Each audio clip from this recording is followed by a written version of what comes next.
Kisah Shang-Chi dimulai dengan legenda 10 gelang ajaib yang dimiliki oleh Su Wenwu sejak ribuan tahun yang lalu. Gelang tersebut memiliki magis yang luar biasa dan memberikan kekuasaan juga kekuatan yang tak terhingga bagi pemegangnya. Berkat itu pula Wenwu mendirikan organisasi Ten Rings dan menaklukkan banyak kerajaan, menyusup ke pemerintahan dan menjalankan roda bisnis di berbagai wilayah di dunia selama bertahun-tahun. Hingga pada tahun 1996, Wenwu menemukan legenda desa ajaib Talo yang menurut legenda desa tersebut memiliki kekuatan yang lebih hebat dan Wenwu berambisi untuk memilikinya. Akan tetapi saat dirinya berusaha menemukan Talo, ia justru bertemu seorang wanita penjaga gerbang dan terjadilah perkelahian.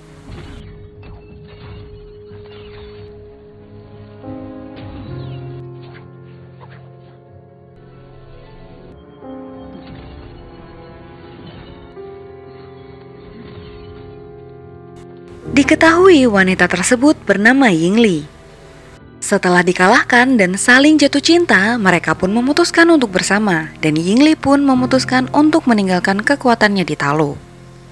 Singkat cerita, pernikahan mereka melahirkan dua anak yakni Su Shang-Chi dan Su Xialing. Dengan hal itu, Wenwu pun merasa sangat bahagia dan tujuan hidupnya telah terpenuhi. Setelah lama bersama, takdir pun memisahkan mereka. Yingli meninggal dunia setelah perkelahian dengan banyak orang yang mencari Wenwu. Kematian itu pun membuat Wenwu sangat murka dan berniat untuk membalas dendam. Sejak saat itu pula, ia kemudian mendidik Shang-Chi menjadi pembunuh kelas kakap pada usia 7 tahun. Di sisi lain, Xialing diam-diam mengikuti latihan yang diberikan kepada kakaknya itu. Kemudian pada saat Shang-Chi berusia 14 tahun, ia diberi tugas untuk membunuh pemimpin Iron Gang. Namun setelah melaksanakan misi tersebut, Shang-Chi yang merasa tidak cocok dengan jalan itu memutuskan untuk kabur dari ayahnya. Adegan berlanjut dengan memperlihatkan Shang-Chi yang merubah namanya menjadi Sean The Sheep. Beda-beda. Lanjut. Sean yang sudah tumbuh menjadi pemuda kini bekerja sebagai petugas valet Hotel Bintang 5. Di sini Sean bekerja bersama sahabatnya sejak tiba di San Francisco yang bernama Katie. Keesokan harinya terlihat mereka sedang menaiki bus menuju California. Saat sedang berbincang-bincang, tiba-tiba datang seorang preman dan hendak mengambil kalung milik Sean. Merasa tak nyaman, terjadilah perkelahian di antara mereka. Hal itu tentu saja membuat Katie heran dengan kemampuan Sean dan tiba-tiba datang seorang berbadan subur dengan senjata pedang keluar dari tangannya. Perkelahian itu pun membuat remblong dan bis terbelah. Lalu Katie segera mengambil kemudi bis agar tidak menabrak sementara Sean masih berkelahi. Kemudian Sean berinisiatif untuk memindahkan penumpang ke depan bis agar mereka selamat. Saat sedang terpojok, Sean pun memberikan kode kepada Katie.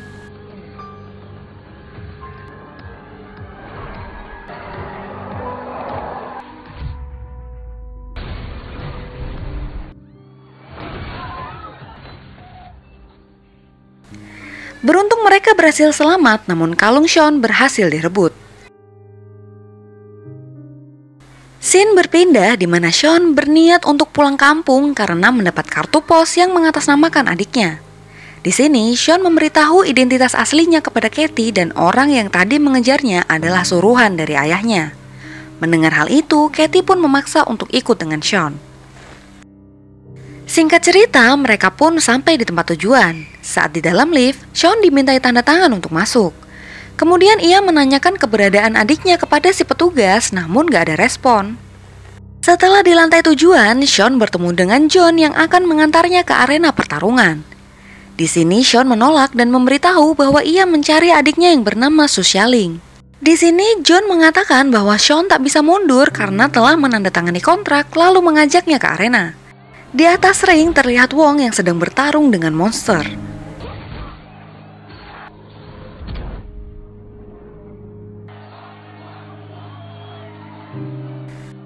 Scene pun berlanjut dengan Sean yang terpaksa berada di atas ring lalu tiba-tiba muncul seorang wanita yang ternyata adalah Xialing. Menyadari yang sedang ia lawan adalah adiknya sendiri, ia pun tak mau melawan. Di sini Sean mengatakan bahwa ia ingin membantu karena sekarang ayah mereka sedang memburu Xialing. Singkat cerita, setelah pertarungan mereka pun saling berbicara. Di sini Sean menjelaskan semuanya dan tujuan ia datang adalah karena kartu pos yang dikirim oleh Xialing. Xialing pun gak merasa pernah mengirimi Sean kartu pos dan tiba-tiba kerusuhan terjadi lalu seketika Xialing pun kabur.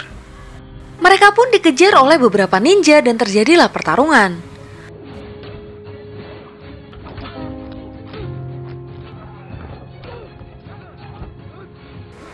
Pertarungan berlangsung lama hingga saat Katie terjatuh. Xialing muncul dan menangkapnya lalu membantu Sean menghadapi si ninja.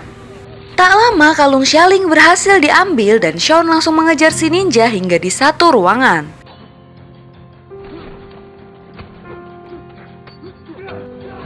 Walau sempat kalah, akhirnya Sean bangkit dan saat hendak menusuk si ninja, ayah Sean muncul dan mengambil kalung kemudian menghampiri Sean untuk mengajaknya pulang.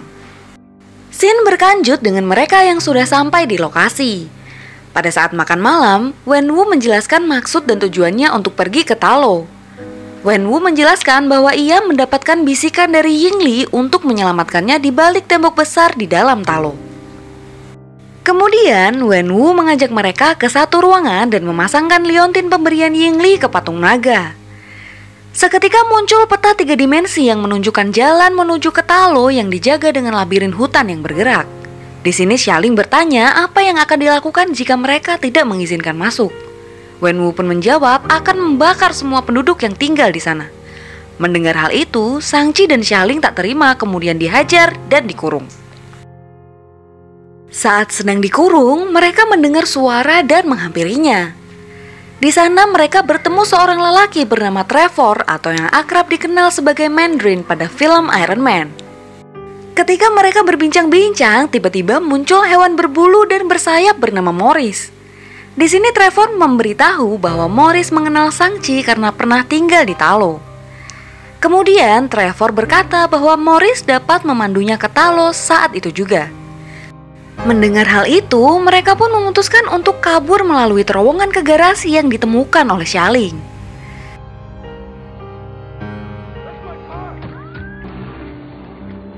Di sisi lain, Wenwu yang melihat hal itu pun memerintahkan anak buahnya untuk menyiapkan pasukan untuk pergi ke Talo.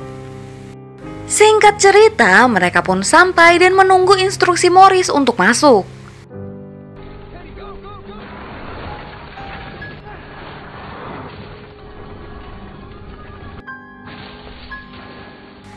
Setelah berhasil, mereka pun masuk ke air terjun dan berhasil sampai di Talo.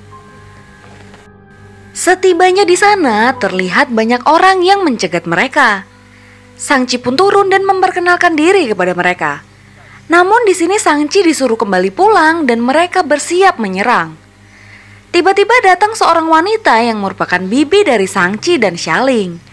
Di sini Shang-Chi menjelaskan bahwa ayah mereka sedang menuju ke Talo dan mereka dibawa masuk. Di sini Bibi Nan menjelaskan bahwa mereka adalah penjaga gerbang kegelapan. Kemudian Shang-Chi menjelaskan bahwa Wenwu akan membuka gerbang tersebut karena menyangka Yingli dikurung di sana. Singkat cerita, Shang-Chi dan Xialing diberi baju yang terbuat dari sisik naga yang sangat kuat. Kemudian mereka pun mulai berlatih untuk menghadapi serangan dari Wenwu dan pasukannya. Adegan beralih ke keesokan harinya di mana mereka bersiap akan serangan dari Wenwu. Di sini Bibi Nan mengatakan bahwa Wenwu telah dibohongi oleh makhluk yang ingin menghancurkan mereka semua. Hal itu pun tidak digubris oleh Wenwu dan terjadilah pertarungan.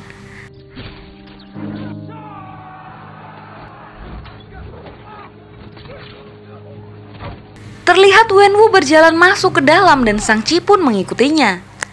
Setelah bertemu, terjadilah perkelahian antara mereka berdua yang mengakibatkan Shang-Chi terlempar ke danau.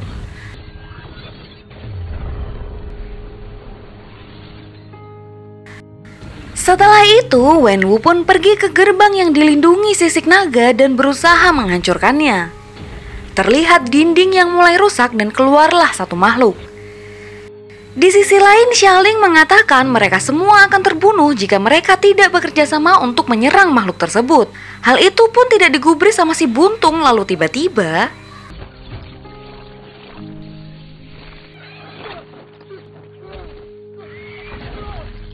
dan si Buntung pun akhirnya setuju untuk bekerja sama dan diberi senjata. Setelah itu mereka semua bersiap dan terlihat Katie yang membawa panah pun ikut bertempur. Tak lama setelah bersiap, terlihat banyak monster ke arah mereka. Di sisi lain, Shang-Chi yang tenggelam dihampiri sesosok naga dan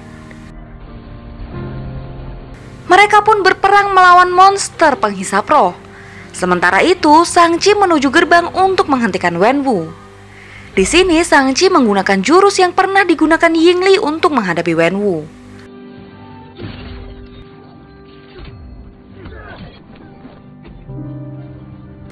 Pertarungan berlangsung sengit hingga tiba-tiba Shang-Chi berhasil mengendalikan 5 cincin yang menyerang ke arahnya. Hal itu pun membuat pertarungan semakin sengit hingga akhirnya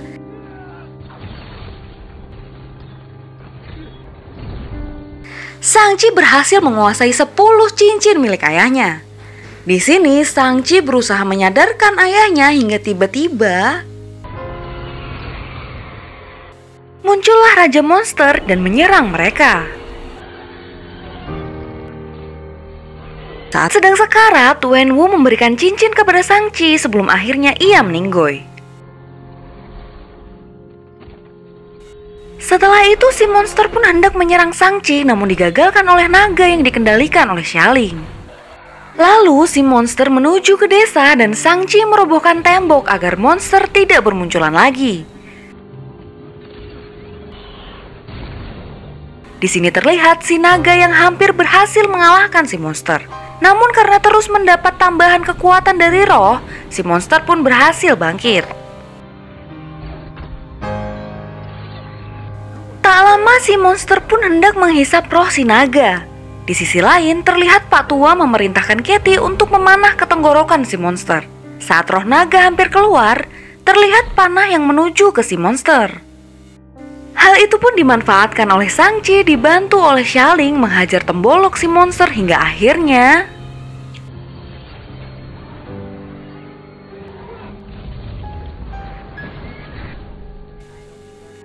adegan masih berlanjut dengan memperlihatkan Katie dan Shang-Chi yang menceritakan pengalamannya tadi kepada temannya. Di sini temannya merasa aneh dan tak percaya akan cerita mereka, lalu tiba-tiba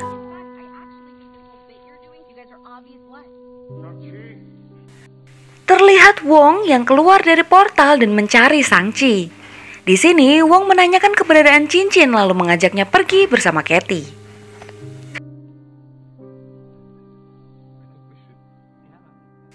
Di ending post kredit kita diperlihatkan Wong yang sedang meneliti cincin tersebut. Di sana juga terlihat hologram Bruce yang mengatakan bahwa cincin itu dibuat dengan vibranium Chitauri. Selain itu juga ada Kapten Marvel yang menanyakan berapa lama ayah Shang-Chi memegang cincin itu. Ia pun menjawab sekitar 1000 tahun.